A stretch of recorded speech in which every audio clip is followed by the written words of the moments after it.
is this woman, this attorney from Atlanta, who the federal government says stole $7 million from the people in PPP loans? During COVID, the federal government was giving out millions and millions of dollars worth of PPP loans to companies who suffered during the government shutdown. A lot of companies were forced to go belly up. Some companies needed help. So the federal government started to allocate funds to these people that can prove that they had people working for them and they had businesses. So there was a woman, Shelitha Robertson. And Shelitha Robertson is a multi-millionaire from the Atlanta area. She had a bunch of companies, Custom Motors, Triton, Renee Group, and some others.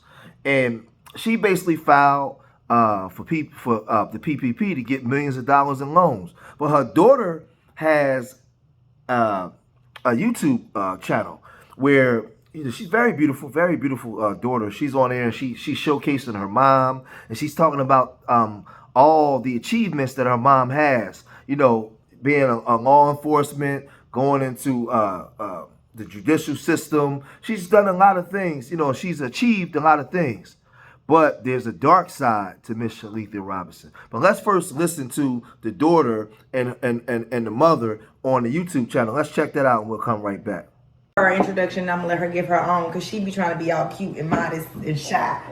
Okay, so my mother is a successful entrepreneur. She has been an entrepreneur my entire life. She's been a police officer, a public defender, city attorney. She's run for public office in the city of Atlanta. You built every house I ever lived in besides the ones I bought as an adult because I ain't got enough money to afford her. No. But you built these beautiful mansion homes. You have a successful construction company, which I think you say is probably your most successful business that you've ever had. But multi-millionaire, successful entrepreneur, mother.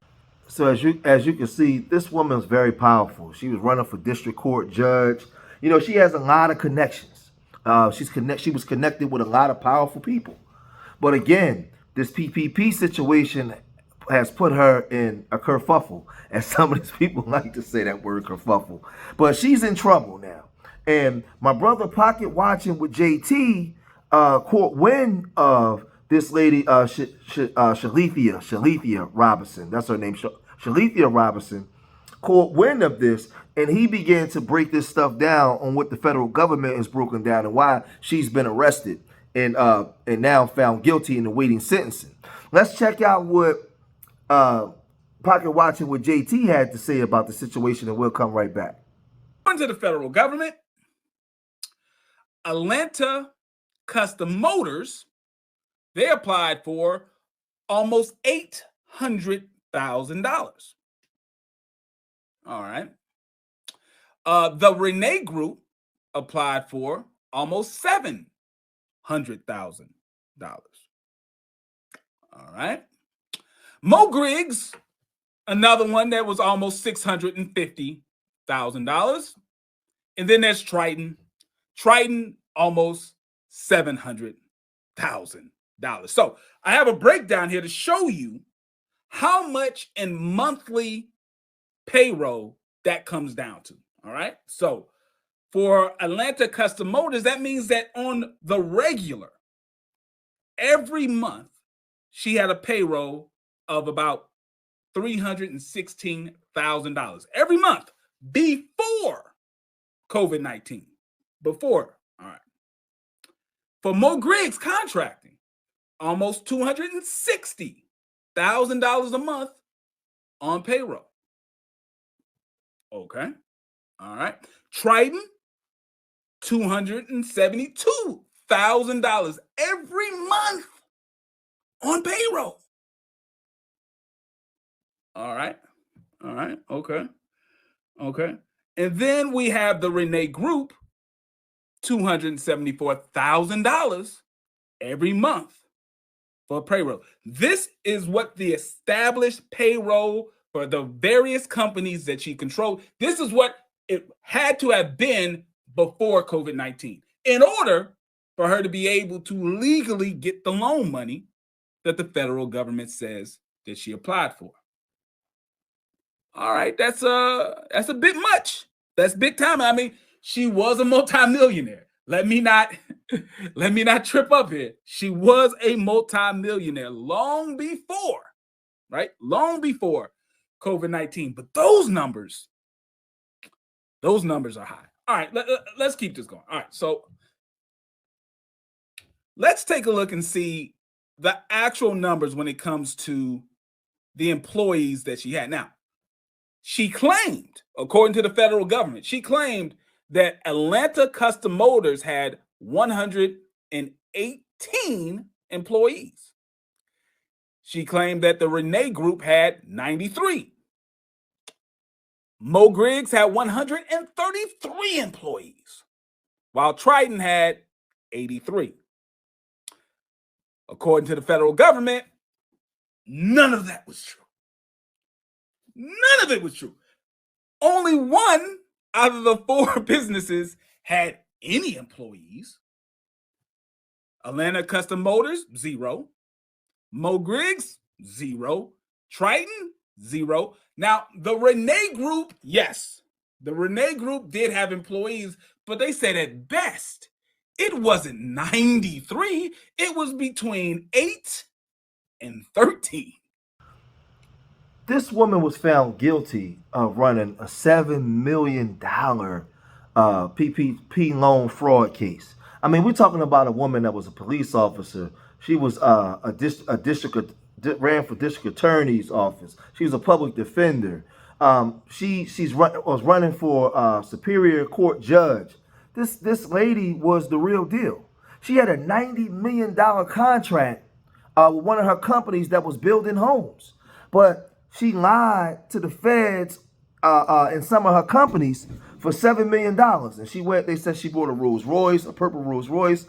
She bought a big diamond ring. She bought all these things. And it's just like a 10-carat diamond ring for $148,000. And this was, like I said, this was a woman running for Superior Court judge. So this wasn't just some Pookie or Ray female. This was a highly educated boss chick, black woman, city girl. She had that paper. She was moving. And it's crazy because when we always talk about our elites or the best of our groups building communities, it seemed like from the top to the bottom, so many of our elites are getting either don't get along, don't build, or they over here doing this kind of foolishness. The type of power that this black woman had in connections, from being a police officer, being a public defender, running for Superior Court judge, being a multi-millionaire, having $90 million contracts. Could you imagine what a woman like this could have done for her community, for the black community? But yet and still, she went and did things for herself, and now she's arrested. And there was even alleged talks that the district attorney said that she threatened to take her life. So now she's remanded to federal prison, waiting for sentencing on August 11th. This is like a sad case. This is a sad case, and this happens a lot amongst our people, man. Highly successful black folk that's made money, and instead of them bringing the know-how back to the community, she ends up in jail right with the Pookies and Ray Rays. What was the point of really going out there and working a 30-year track record of being a police officer, being a public pretender, running for judge and doing all these things only to just piss it all away? This is crazy. And I always tell you guys, some of the biggest problems in the black community is not the Pookies and Ray Rays, it's the educated blacks. Because the educated blacks, this is what a lot of them do. Either they non-existent in the community to be a shining light and example for young children to emulate. They don't work together to build, or they end up doing this foolishness. And it happens so many different times, man, over and over and over again. So this is Shelitha Robertson. Her daughter, man, this is crazy. I don't even know what else to say when it comes to something like this, man. This is insane. I'll cut it short here, man. But she's awaiting sentencing. She's going to prison. Leave your comments in the comment section. Let me know what you guys think, man. Subscribe to Street Media TV. And make sure you guys hit that like button on your way in, on your way out. All right. And remember, I love y'all. Till the next time. Peace.